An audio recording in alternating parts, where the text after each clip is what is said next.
The first qualifying session for Sunday's French Grand Prix live, and of course it's to be seen here on Eurosport.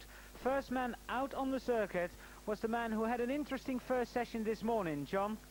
Alain Prost was a very rare sight here at Manicourt in the 1.5 unofficial session this morning, because after 3 laps a computer programming fault in his new ABS braking system caused him to spin and stall the engine when he was under braking into the Adelaide hairpin, and that was on his second flying lap, and in fact that was the end of Alain Prost's session, and he is very keen indeed, allowed to get out and really to go for that pole position, which almost by rights is going to be his. And in fact one would assume that the performance we've seen from Alain Prost 3 weeks ago in Canada, he's not going to have too much difficulty in achieving that aim. Fastest driver this morning was teammate Damon Hill, who was a 1/10 of a second faster than Ayrton Senna, and that 1/10 of a second is the closest Ayrton Senna has been in any timed or untimed session so far this year. A good performance as well from Mark Blundell, and not only Blundell, also teammate Martin Brundle, 3rd and 4th on a circuit where the Ligier team lives. Well, with the amount of testing available to the Ligier team at Manicourt, you would expect them to be competitive, and remember they've got the same engine, the RS5, that's the latest version of the Renault V10 that Alain Prost has. So really it's just down to the Ligier team's technical ability, and one big advantage that Ligier have here at Manicourt, and it's an advantage really I suppose other teams might well share, is the nature of the circuit itself. It is very, very smooth indeed, and therefore the stability of a Formula One car is much, much more consistent all the way around the lap. But still, nonetheless, a fine effort from Mark and Martin, and they will definitely want to maintain, consolidate, because it is vitally important for them to get a result here at Manicourt. 3 British drivers in the top 4, and also a British driver who was slowest this morning. Derek Warwick did not complete 1 flying lap. He had problems with the footwork Mugen Honda, who is actually running in an active form here. Well, again, footwork, like many teams since Canada, have been spending a lot of time testing, and footwork were up at Silverstone on I think 3 separate occasions, testing both the passive and active car, both back to back. And really they did something interesting.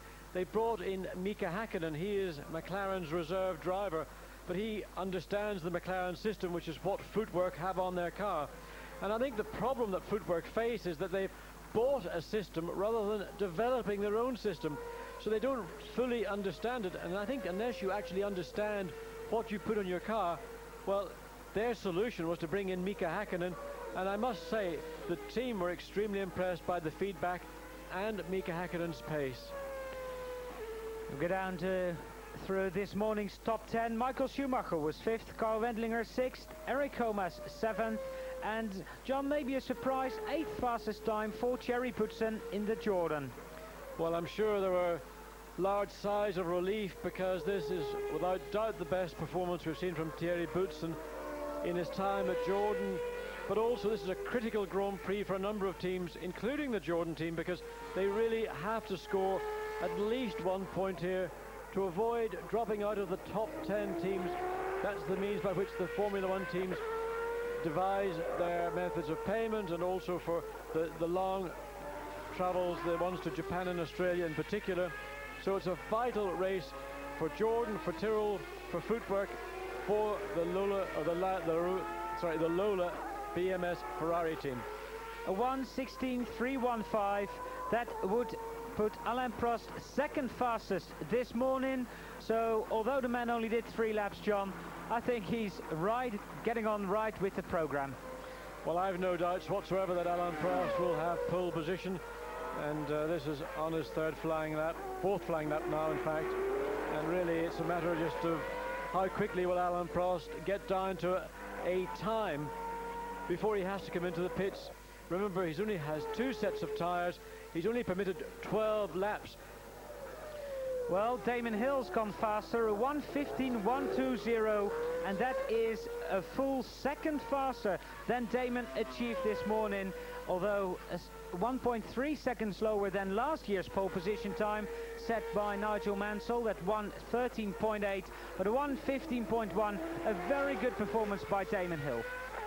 And also a fine performance from Rubens Barrichello. He's now fourth quickest, 1 minute 17.347, and Barrichello really responding first of all from the pace of Thierry Boutsen, but secondly again from this intensive testing program Jordan had been involved with. And in fact what they've done is go back to a lot of the parts that they discarded in the early part of the season, and they've got a mix and match of parts they brought out to Canada, the revised nose and front aerodynamics, but they've got the early 93 season rear suspension. Another small improvement from Damon Hill, a 1:15.051, and we're riding with the Brit, who some people believe he will win his first Grand Prix at Silverstone, but we're a long way away. First we've got the French Grand Prix to deal with, and Damon, is he going to be faster? He's a little slower on that first intermediate, and it's funny because we've seen most people fairly close on that first intermediate all morning, John, and then they lose speed during that second and third part of the circuit. Well, Damon's on his fifth lap, and this is of course his first set of tyres, and it's around about this time you'd anticipate that little bit of age that you have with a fresh set of tyres disappearing. Now traffic ahead of him, and in fact when he began that lap going through that very, very fast right, the double right following the pits, there was traffic, and now I suspect that Damon may well choose to come back into the pits. There's nothing to be achieved any further. One of the two Lotuses, and Damon, well, he's going to stay out. I don't really know. I think for me he's wasting time doing this. He's got traffic ahead of him. This is another lap in which really he's not going to get the clear lap that you need to try and improve, and he's going to catch up to this. I can't determine one of the Menardis or footwork. So Damon really, I think, wasting a lap where he could have come into the pits and conceivably put on a fresh set of tyres, waited for the circuit to be a little freer, and try and consolidate on his provisional pole position. Which he still has. Alain Prost has done 4 laps, the same amount as Damon Hill has done, and he is still some 7/10 away from the man you're riding with. Other drivers that have been out: Martin Brundle is 16.8, that's a big improvement over this morning. Rubens Barrichello is 4th, Aguri Suzuki in 5th, then Johnny Herbert and Ukio Katayama in the Tyrrell 020, and that is last year's car. Ken Tyrrell and the team decided that this was not the place to debut the new 021. Yes, the Tyrrell team are coming to terms with active suspension, and again, like virtually every British-based Formula One team, have spent a lot of time at Silverstone testing and learning about the complexities of active ride or ride height control, depending on how you've actually approached that particular problem, is very, very difficult indeed, and it really requires lots and lots of miles logging of that information, then understanding the information, and between logging it and understanding it, it's very, very complex indeed. Riding with Michael Schumacher in the Benetton. Schumacher 5th fastest this morning, just a little bit faster than former Mercedes teammate Carl Wendlinger, who is now following him. And if we look back to last year, Michael Schumacher, let's say he wasn't one of the stars, certainly he provided a lot of the action and excitement just down here. This is into the Adelaide hairpin, and he was climbing all over the back of cars. Well, Michael Schumacher now a year older and a lot more mature, and really again looking to consolidate the Benetton position. I've just come from a lunch with Ron Dennis, the boss of McLaren, and one of the journalists at that lunch brought up the subject of Benetton being the most competitive Ford team, and Ron was very quick to point out that Benetton in fact haven't won a Grand Prix this season so far. And again here in France, the McLaren team is likely the one to challenge the Williams Renault. Well, now that Ayrton Senna has got himself back into the seat of a Grand Prix car, he did not take part in any testing whatsoever between Canada and this French Grand Prix. That doesn't normally stop Ayrton very often because he is so familiar with the car, and really the Manicourt circuit does not present any problems for him. But McLaren pressing on and really looking forward to Silverstone, when they, to how we understand it, have the use of the 7 Series Ford HB that currently Michael Schumacher has been using throughout this season, and certainly for a part of last season. Of course, Benetton would hope that they will have something a little better to use than the 7 Series from the British Grand Prix onwards. And in fact, last Wednesday I went to Cosworth along with a number of other journalists, and we were given an insight into that Ford HB engine, and we were given a broad outline of some of the developments that are currently going on. And for example, one of the things that Benetton will probably have use of before the end of the season are the cylinder heads from the XB. That's the IndyCar Ford engine, very similar in concept to the Formula One engine. And in fact, those are the cylinder heads that are also used in the Formula 3000, the AC engine that Cosworth makes. Twin spark plugs is another possibility, as well as twin injectors. And Cosworth are very, very confident indeed that in the right circumstances, i.e. they mean in the right team and in the right chassis, they could challenge for the lead. They're not prepared to accept that because the Ford HB doesn't produce the outright horsepower of their principal rivals, the Renault. They still feel that they've got sufficient, that in the right situation, the right circumstances, they can take on Williams and Renault and beat them head to head. Well, we look at an opposite lock, Michael Schumacher, who is currently in 3rd position behind Alain Prost and the man who is still fastest, Damon Hill. Mark Blundell is in 4th and Martin Brundle is in 5th. Jean Alesi 6th, and Alesi is celebrating another 2-year deal with Ferrari. It's now all official. The press release has been out and apparently everything has been signed. John? He was delighted, and we saw him last night talking to Eddie Jordan, of course, the man who brought Jean Alesi through Formula 3000 and gave him the opportunity to drive for the Tyrrell team. And Jean was, well, just delighted with the deal. He said, I'm delighted on 2 parts. The first part is I've got a very good deal, a very good financial contract. But the thing that pleased him most of all was, but I don't have to pay any of it over to you, Eddie Jordan, because our agreement has now passed, so all of it is mine. Damon Hill is the fastest driver here in Magny-Cours. Alain Prost is 2nd fastest. 3rd, Michael Schumacher, and then the Ligier twins. That's the situation. We're going to take a short commercial break.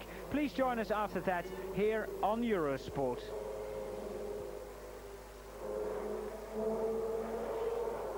Welcome back live here on Eurosport, and everybody is waiting for this man to go out. Ayrton Senna, who qualified 3rd here last year on the 1:15.199, and there he goes. He's got a better, that 1:15.051. That still is the fastest time here in Magny-Cours, set by Damon Hill on his 4th lap earlier on in the session.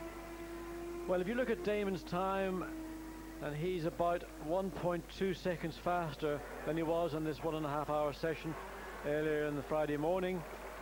So one might anticipate Ayrton Senna, if he can carry forward that 1.2 seconds, being somewhere between Damon Hill and Alain Prost. That's the, if we can assume that that second plus will be as generous to Ayrton Senna as it has been so far to most people, and we are seeing improvements generally from the earlier morning session from Michele Alboreto in his Ferrari-engined BMS, and this a little bit of a moment for Michele Alboreto, one that I'm sure he would feel he could well have done without. Is he going to go into the gravel trap? He's head well, and he is into it, and I think that's the end of the session for Michele Alboreto.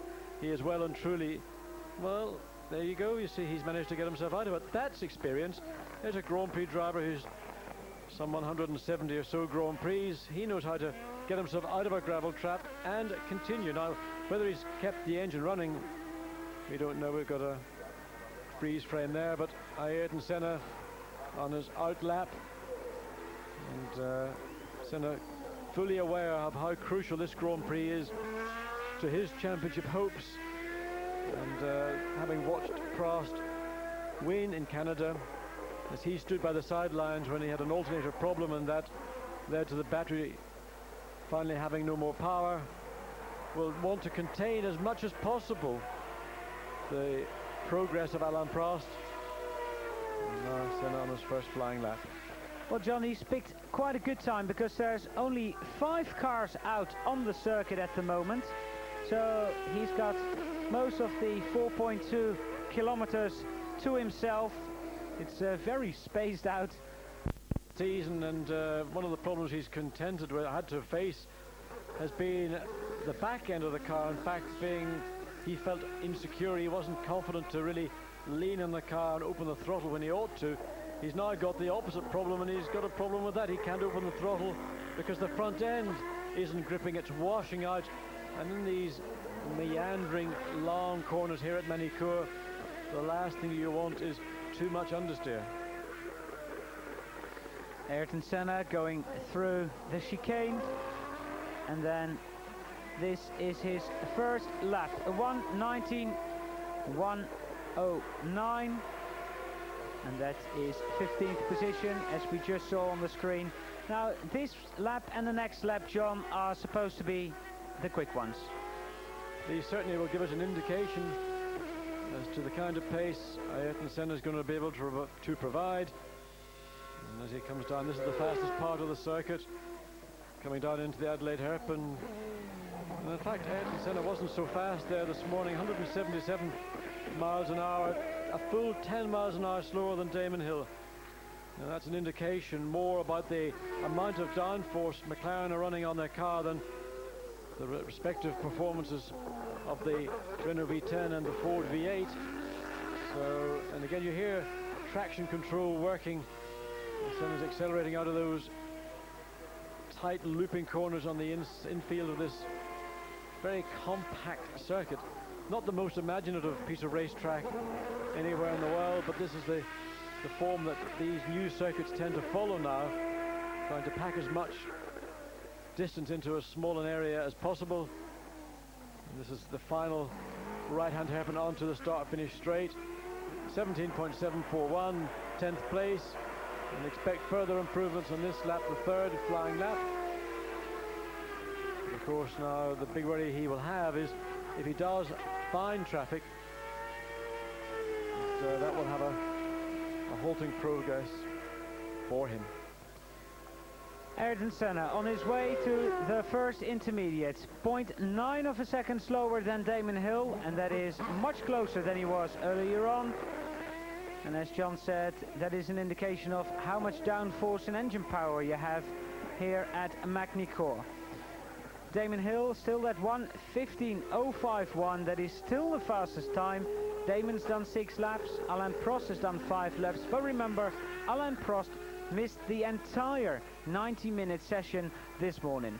Michael Schumacher is still in 3rd position, while Mark Blundell is a little bit faster than Martin Brundle, and they are 4th and 5th.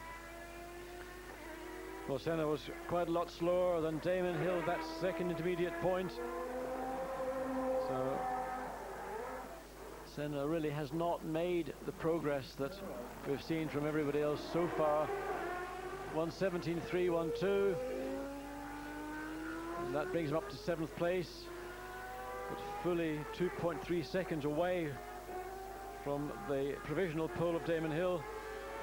And of course it's much slower than he did this morning, John, when he did that 1:16.3. Indeed, we're looking at Michael Andretti now, Ayrton Senna's teammate, and this now coming down the long straight all the way down into the Adelaide hairpin.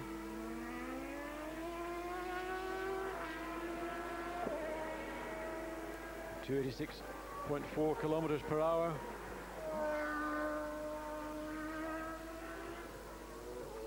Well, 286 is quite a lot slower than the fastest drivers here today. And talking about top speeds, John, we've got a couple of intermediates, and if you look at the top speed on start-finish, or actually the speed at the finish line this morning, fastest man out there was Fabrizio Bobazza.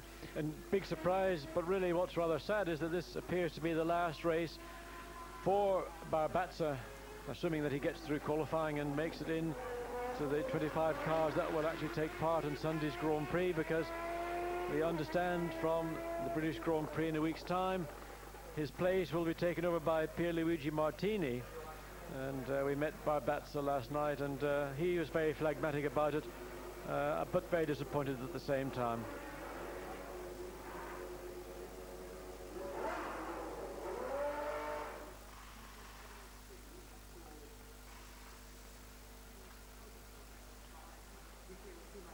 Riccardo Patrese, who has not been out yet in this session.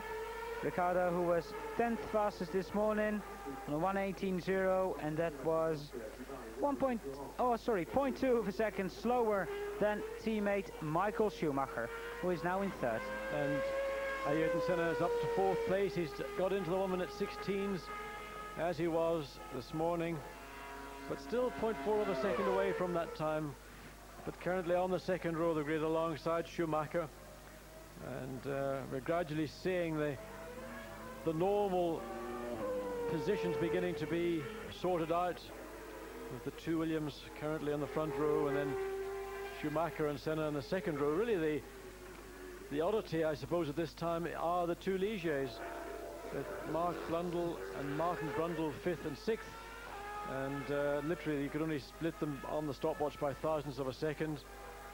John Alesi in the revised Ferrari 7th, and Rubens Barrichello in his Jordan Hart in 8th place. Looking at Derek Warwick, the man who did not complete a flying lap this morning. Not a fairly relaxed man. Here we look at a replay. Probably, I would say, this is going to be another opposite lock. Let's slide the car onto that main straight. And John, to get a fast lap, you don't want to slide the car here. You want to be really precise, get the power done, and be fast on this piece, isn't it? I think what happens, and maybe the reason why we've seen Barbazza quickest at this relatively slow part of the circuit, is that when you want to start a flying lap, it sometimes is better to come into the corner that little bit slower, but pick up the throttle early and drive the car right, as opposed to when you're on a flying lap, to come into the corner faster, maybe scrub speed off by sliding the car. And I think that's the explanation I would be comfortable with believing. But nonetheless, it was an interesting opportunity to compare the times of those 26 cars this morning. In fact, JJ later was 2nd quickest, and he's a man who does like to slide a car around a great deal. And then the first of the Williams, Damon Hill, in 3rd place. Derek Warwick trying to catch Johnny Herbert at the moment. Warwick, who is not yet into the top 20 with the footwork Mugen. And there is Fabrizio Barbazza. His session has ended. He is in 20th position on a 1:21, 1:12, but that will not be fast enough to qualify, I would say, here in Magny-Cours, and a very sad end for the first session of Fabrizio Barbazza. Currently dropped down to 21st because Derek Warwick is up to 19th on a 1:20.536.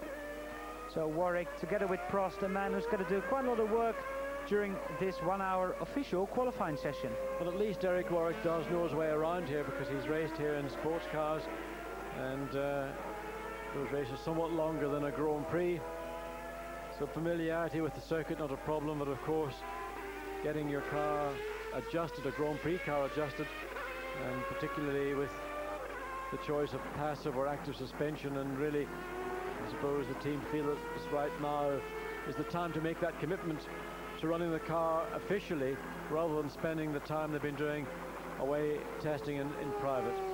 Top 8 disappearing from our screen, and here is a man we like to do a lap with. Straight into 5th position, Jean Alesi, a 1:16.8, and let's see whether he can provide another spectacular lap, John. Well, certainly this morning we had a lot of well, the back of the Ferrari, a lot of opposite lock-on as Jean Alesi exited what they call the 180-degree corner, and that's in 5th gear, his foot pushing right through the bulkhead, and he never lifted. And that's very typical of Jean Alesi, but certainly here in France, he knows the importance of a good pole position. He is the other let's say, French Grand Prix driver who has got an outside chance of being a winner here this weekend. But Jean, he jives so hard, his head bent right into the corner of that familiar high handheld steering wheel. And now coming all the way back up to the Chateau d'Eau. This is the final long right-hand corner that leads downhill to the chicane, then to the Lycée, the 90-degree Lycée corner onto the start-finish straight.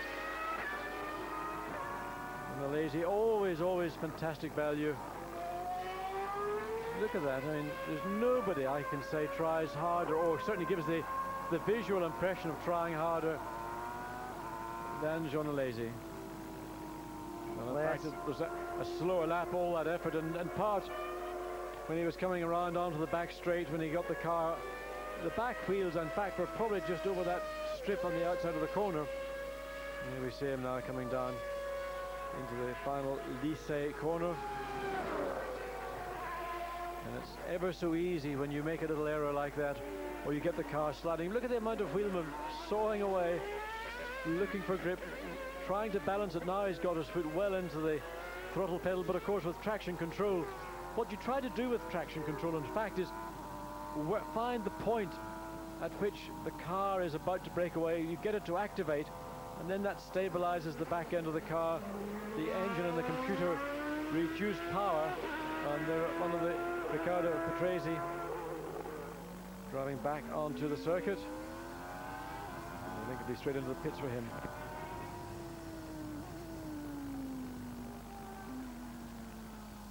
Crossing the line at the moment while Riccardo Patrese drives into the pits is Christian Fittipaldi. Fittipaldi was 19th fastest this morning, and of course last year he had his accident here and that made him miss a couple of Grand Prix, and Riccardo Patrese straight back to the Benetton garage. Damon Hill is the fastest man here in Magny-Cours. Then it's Alain Prost, Michael Schumacher, Ayrton Senna, Jean Alesi and Mark Blundell. That's the top 6. We'll be back after the break. Welcome back here at Magny-Cours. Well, we're looking at one of the Jordans going round the circuit, and Damon Hill is still the fastest driver here at Magny-Cours. He's done that 1:15.051 on his 4th lap in qualifying. Alain Prost is 2nd. Then it's Michael Schumacher, although he is a 2nd away from Alain Prost. Ayrton Senna in 4th. Jean Alesi in 5th. 6th is Mark Blundell, and 7th Martin Brundle. Then it's 8th Rubens Barrichello, 9th Aguri Suzuki, and in 10th the first of the Saubers, and that is Carl Wendlinger. So not a lot happened here since we've left you with the commercial break. Johnny Herbert's run out of laps. He's currently in 12th position. He's got to come into the pits just like Riccardo Patrese is doing. Sorry, Michael Schumacher is doing, because Riccardo Patrese was already into the pits. Michael Schumacher coming in, and he will probably sit it out for a few moments and have a fresh set of tyres to put on, and then really it'll be into the second part of this session, and things have quietened down on the circuit. People have run probably the optimum number of laps on the first of 2 sets of tyres. Sometimes what people want to do is make a little change. They will go out in that first set to confirm or not what the changes have brought to the car. But of course, with only 12 laps, and in particular here where the timing light is at the very entrance to the pit lane, there's effectively fewer laps to do than the actual 12 that are permitted for a time. And there, Kia Katayama, the 2 Tyrrell drivers over the past 3 weeks, I think, have probably done more miles than anybody else, as they've been pounding around trying to develop their 021. This is the new, this is the 92 chassis in its C, guys. But pounding away with the new car, and Kia still enthusiastic as ever.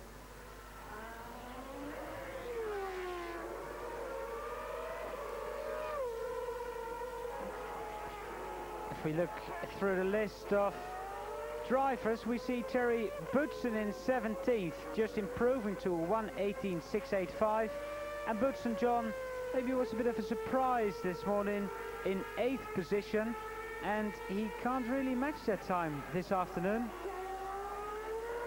Well, he did an 18.0 this morning, and his best to date, his quickest lap just a few seconds ago, is over half a second slower, whereas Rubens Barrichello, who was the slower of the two Jordan drivers this morning, has made substantial progress. He went from 18.225 all the way down to 17.347, so he's found almost a second, where his teammate Boutsen has actually lost half a second.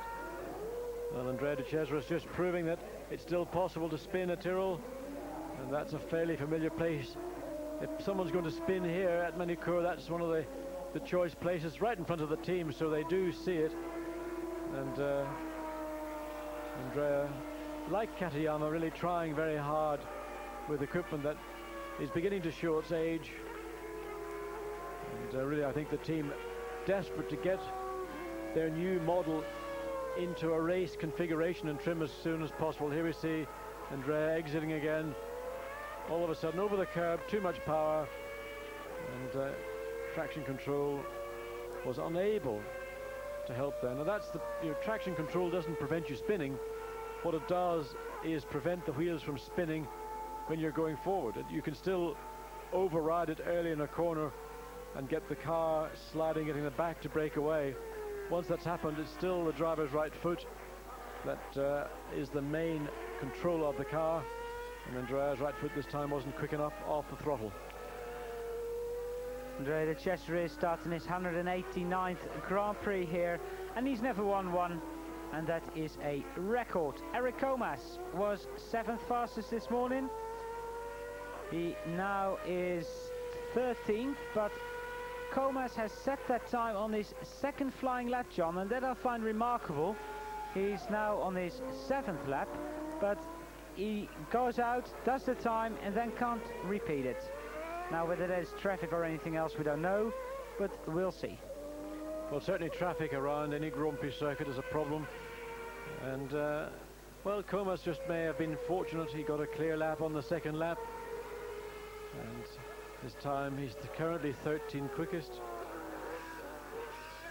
Philippe Alliot, his teammate, is in 15th place. Now, this morning, both the Lamborghini LaRussas were quite impressive. Eric Comas was 7th quickest. The time on him at 17.9, so he's about 2/10 away from what he achieved this morning, but of course in terms of position substantially further down the field. Eric Comas, a Frenchman living in London, starting his 36th Grand Prix, and his best finish actually was here a year ago when he finished 5th for the Ligier team. Ayrton Senna, the first man to go out on his second set of tyres, and there is Alain Prost waiting for his car to get ready, psyching himself up to go for that pole position. Well, he's had pole in all the Grand Prix so far this year. You might as well think it's near a formality, John. Well, I think out of deference to Damon Hill, it probably is a formality, and we've seen certainly improving performances and confidence principally from Damon Hill at every Grand Prix. And here at Manicourt, he's been very purposeful and done a very good job indeed for his team. But of course, Alain Prost literally only had 3 laps. He stopped on his 3rd lap, and a lot of time really just evaporated away. And Alain Prost is one of the drivers who likes to spend time in the car. He's very, very specific about how he wants his car set up, and he's very methodical about how he goes about achieving that. So having lost that time this morning, really he's having to go maybe somewhat blind to some extent, maybe relying a little bit on Damon Hill for information. And it appears that both drivers have fairly similar setups. Certainly a very free exchange of information takes place between the two drivers. And we have to wait and see whether Prost will be able to find that further 0.7 of a second. As in the meantime, Ayrton Senna is 0.9 slower than Damon Hill at that first intermediate point. That's just coming into the Adelaide hairpin, and certainly 0.9 of a second would help Ayrton Senna a great deal. Well, John, he's currently only 4th fastest, and he's behind Michael Schumacher, who's done a 16.720, and Ayrton Senna has done a 16.782. So those two are very close indeed. Well, on the left of your screen in the box is Damon Hill, and I think John Damon is now waiting to see what Alain does, and then he's got to go out and maybe better that time. Well, in reality it's somewhat academic, because both Alain Prost and Damon Hill are almost assured of a front row lockout, and whether it's Damon on pole or Alain Prost on pole, in reality from the team's point of view it doesn't matter. What does matter, of course, is on Sunday afternoon, and while there appear, and we spoke to Richard West, the commercial director in the Williams team yesterday afternoon, there are no team orders. I have to say, I imagine there is an unconscious or an unwritten team order that says if Alain Prost can win, then he must be allowed to do so, to give him the best opportunity to accumulate as many points as quickly as possible, because in this business you never know. Alain Prost, Ayrton Senna over a second already behind Damon Hill, and running very wide again. He did that on the lap before as well. Certainly that is not the normal line into that very tight, that's down, they call it, well, there's no name for that particular corner in fact. So Ayrton Senna, another lap really that's gone by, and he's completing now his 7th lap. He will have in effect 3 more flying laps available to him. You see Senna again.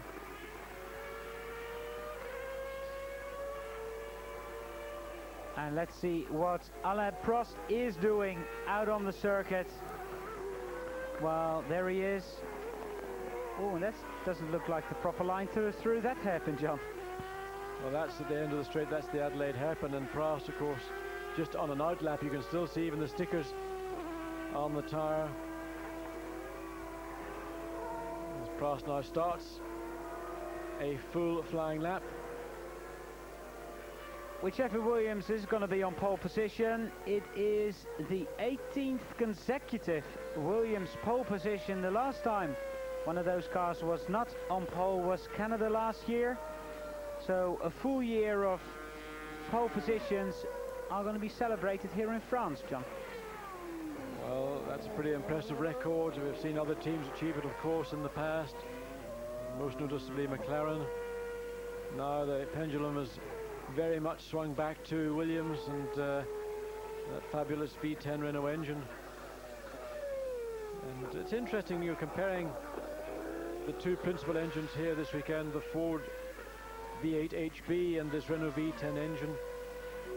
Different configurations, different sizes. The Ford is a very much easier engine to install. The V10 Renault engine is a longer engine, it's heavier, and that makes the job of designing and packaging your car that much more difficult as well. But with Patrick Head and Adrian Newey in charge of the technical side of things at Williams, this car is, believe me, very, very special indeed.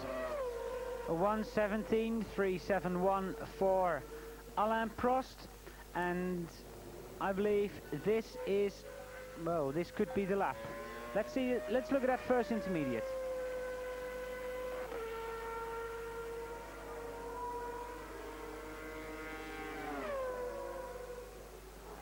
Close. Well, 3/10 slower than Damon, but as you pointed out earlier, Allard, it's in this infield part of the circuit, and then once you lead that back onto the charge down into the last little very tight, very tricky 90-degree Lycée hairpin bend. And really, this is where the quality of Alain Prost really does, or ought to, show through.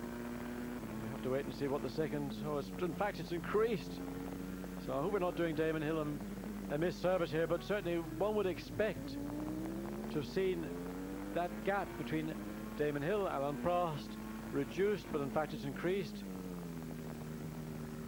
And Alain Prost may well feel a little bit of frustration now, because look at the understeer. You could see the car as he turned in at the apex the front end wasn't really gripping. It was washing away from that apex.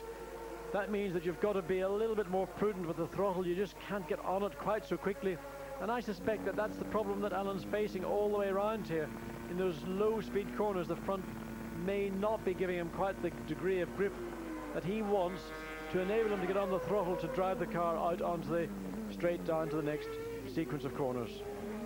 Again, 0.3 of a second slower than Damon Hill. Now, can Prost carry the speed through this sectional circuit? Let's look at that second intermediate time. Whoops, and there's traffic. Well, that's the very thing Alain Prost did not want. And again, two cars, in fact, not just one. Well, he's passed one who pulled well over. Well done. One of the two Sabres. And now it's 0.6 of a second. Again, he's the man that's losing time to Damon Hill, rather than being the other way around. We thought that Prost's experience and his expertise in car setup, an understanding of how to get out of a car better than Damon might do, and it's in fact Alain Prost, the man that's not maintaining that speed where really he ought to be. Alain Prost completing lap 7 out of his 12, and well, the more laps he's using, the more we can sort of carefully say, like, are we going to see Damon Hill's first pole position here? Well, we've seen Damon on provisional pole before, but of course we have to wait until Saturday afternoon's 1 hour session is concluded to know whether that will be the case.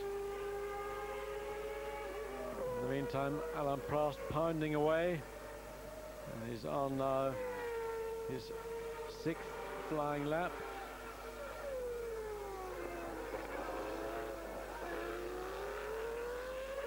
And you hear the traction control, very high degree of traction control being used here. Again, 0.6 of a second at that second intermediate stage. And I think this is really almost wasting time for Alain Prost. For 3 consecutive laps, he's really not been able to make any significant inroads. In fact, he's been slower than he was on his initial run earlier in this session. Well, John, if we go and look through like the laps and the times of other drivers, we see that Aguri Suzuki has done his fastest lap on his 3rd lap. So has Barrichello, Brundle, Blundell. All those drivers. Ayrton Senna has done it on his 5th, on his first set of tyres. Now, could it be that the sun's come out a bit more? It might be a little hotter. The track might have changed and might not be as quick as it was. I mean, these cars are very, very sensitive to heat changes, and literally any reasonable sized cloud passing overhead can alter the track temperature, can alter how a car handles, and it is as sensitive as that when you're racing at this very, very high level. But Alain Prost seems quite content to stay out there and just pound away. We're waiting for that second intermediate time. On the last 3 laps, it's been around 0.6 of a second. He appears to me to have a little bit better grip. The position of the car on the circuit appears slightly better, but we have to see. Well, it's even worse, 0.9. And when Alain Prost crosses start finish, that will be the last time he will do so on a flying lap. This is Alain Prost's last shot at the provisional pole, and that was outbreaking himself, I must say, and he's coming in. That's it. Damon Hill will be on the provisional pole, and he deserves it. He's gone for it very early in the session. He was quicker than Alain Prost, and although Prost didn't go out this morning, let's see what happens tomorrow. It's good for his confidence anyway. I think it's very good indeed, but I'm sure that this man will be into the Williams garage, out of his car, and inevitably the shutters on the garage will be drawn down, and immediately they start working on the problems that Alain Prost was encountering. To me, it looked like he didn't have the front end grip that he required throughout the lap. So Damon Hill provisionally quickest, Alain Prost alongside him, Michael Schumacher and Ayrton Senna on the 2nd row. Well, John, while we look at the positions 9 to 16, I think the big question is Damon going to go out and try to beat his own town ball? Carl Wendlinger does exactly the same what teammate JJ Leto did this morning. Lose it on the break-in for the Adelaide hairpin. both Sauber drivers have been complaining of grip. Carl Wendlinger currently in 10th position, and JJ Leto, whoops, I've got a, oh no, he's in 19th position, and JJ's got laps to go. Wendlinger is nearly running out of laps. We're going to take a short break here on Eurosport. Please join us after that and see what Damon Hill is going to do for the last 10 minutes of this session. Welcome back here at Magny-Cours for the last 8 minutes of this first qualifying session for Sunday's French Grand Prix. Martin Brundle going out. He's got 7 laps to run. Teammate Mark Blundell's got 6 laps to go, but the man out on the circuit, we like to know what he's doing, is Damon Hill. Is Damon going to improve on that 1:15.051, or is he going to find, John, that the track is actually a little slower? It'll be one or the other, Allard, and one thing is for sure, Damon's confidence must be buoyed up right now, knowing that his pole position certainly is safe from his teammate Alain Prost. Well, Martin Brundle showing us how to lock up a left front on a Ligier coming into Adelaide Hairpin, and that won't do that set of tyres any great good. But going back to Damon, he can now in effect go out and do this for himself. He doesn't have the pressure of Alain Prost on him. Of course, Michael Schumacher has still 4 flying laps left. Ayrton Senna's run out of time. So in effect, what Damon does is really just very much for himself, and it's a wonderful situation to have, because once your confidence is rising and you can do in effect so many more things so much more easily. Well, Martin Brundle is up against Luca Badoer, and Martin going very slowly through the chicane, now picking up speed again for another go. Whoops, and Alessandro Zanardi. That's what I would call a tank slapper. Zanardi, the back of the car stepped out, he corrected it, then it went back the other way as if it was an overcorrection, then back again to the original direction. And when we were during a commercial break, we saw Carl Wendlinger have a very similar, very amusing moment for us sitting here in our commentary booth, but probably slightly unnerving for Carl Wendlinger. Martin Brundle, 7th place behind teammate Mark Blundell in 6th. And the gap separating these two Ligiers really is down to 1,000th of a second or so. But of course, within the team, a lot of pride involved, which is the quicker of the two drivers. But also, there have been rumours circulating in some of the European press that one of the 2 British drivers at Ligier may be under pressure, and the story goes that the team's test driver Eric Bernard may well be in line for a seat for the remaining part of the year. Now that's not being confirmed, in fact it's been denied by spokespeople for the team. And Martin Brundle, I think, now deciding to come in. No. Well, he's done the same thing again. He's caught up with the Lola. There we see teammate Mark Blundell spinning. Is he going to spin, or is he going to go across the gravel? Well, he's missed the chicane, that's for sure. Now what he's got to do is accelerate like mad to drive the car through the gravel and try and keep the car almost skimming across that gravel. Once your speed gets so low, and that's going to drag a lot, and that is going to make a real mess of the chicane. Anybody coming down directly behind Mark Blundell will find that part of the circuit very, very treacherous indeed. That's the penalty that Mark has provided for everybody else. He's extracted himself from the gravel trip, but of course that part of the track will be, it will take about 4 or 5 cars to go through before it will clean up. As teammate Martin Brundle and the Jordan of Thierry Boutsen behind. Boutsen down in 17th and Martin Brundle in 7th. Well, there is Alain Prost. But the only thing he can do, John, is go out and come straight back in again.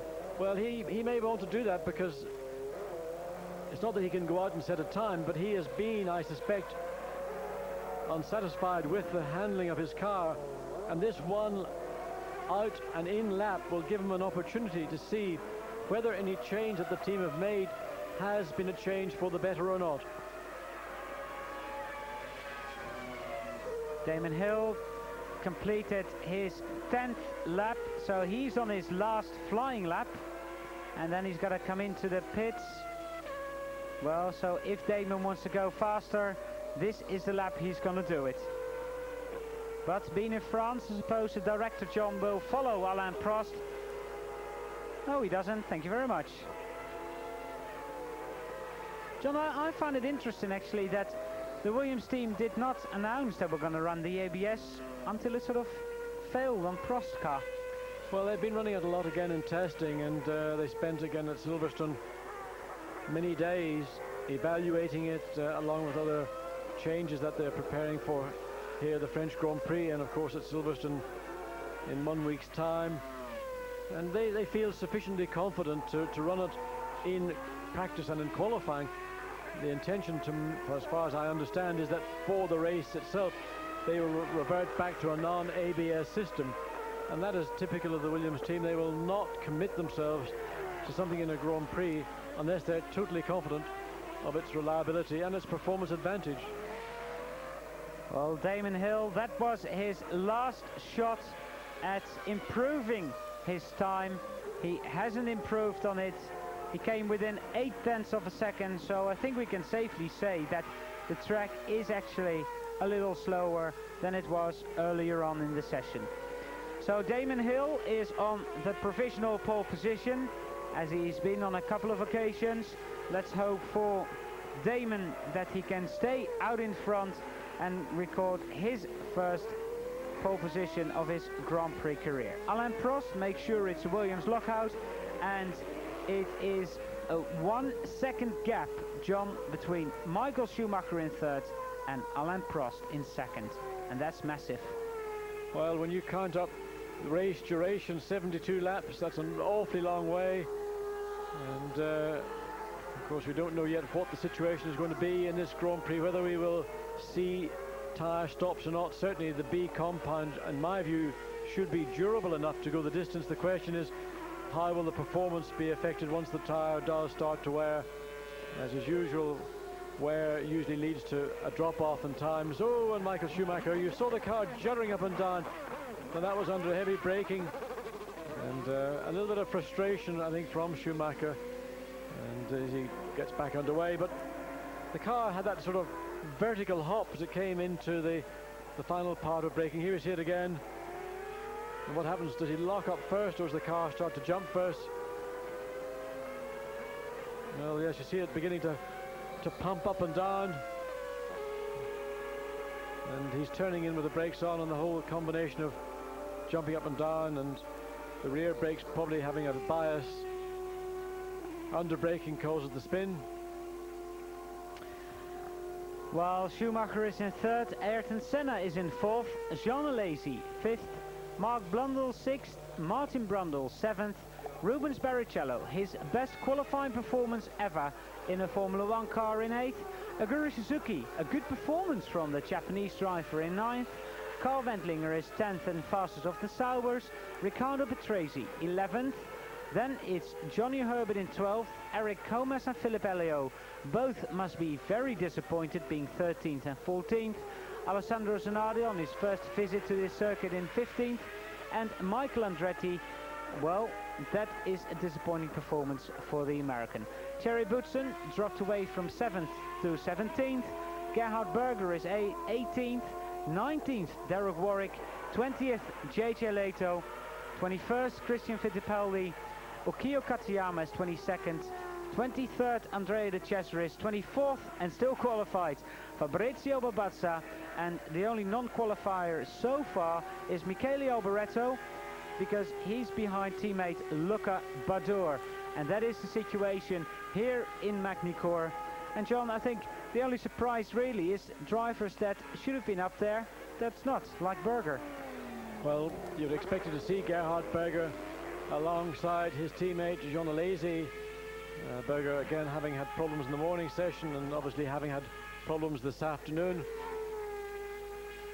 But of course, it's one of the problems of Grand Prix racing, and particularly with these, what I describe as extremely high-tech cars, that if you have one little problem, it virtually can eliminate you from the proceedings in these limited 12-lap runs you're allowed in the 1-hour session, the official qualifying sessions. And really, it's been a very messy and sort of satisfactory season in general for Gerhard Berger. The fact that Jean Alesi is committed to the team for a further 2 years, though, is some indication that at least Alesi feels that there's reason to continue for a further 2 years. Now, Alesi, in my mind, would have been a driver very much in demand should he have chosen not to re-sign with Ferrari. And certainly he is unquestionably a driver who will go on to win his first Grand Prix, but win many Grand Prix, and has the potential, I'm sure, also to be a world champion. Well, whether Ferrari will give him that opportunity or not is always a question of speculation.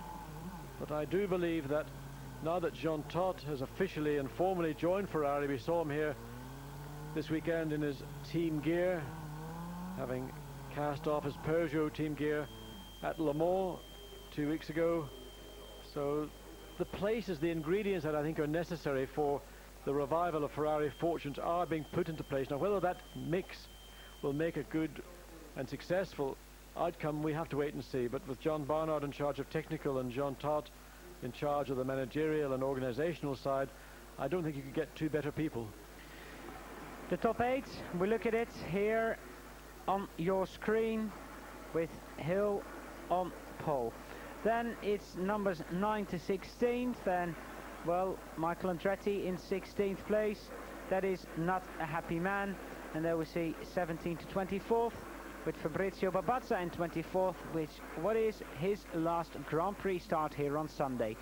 Well, tomorrow morning, another 90-minute session here where Alain Prost can try and find that 0.7 of a second he is currently lacking to beat Damon Hill from pole position. That is the situation here in Magny-Cours. John Watson, Allard Kalf, thank you very much for watching today, and of course we hope you'll be here tomorrow, same time, same place, here on Eurosport, where we have the second qualifying session live. Thank you very much for today. See you tomorrow. Bye bye.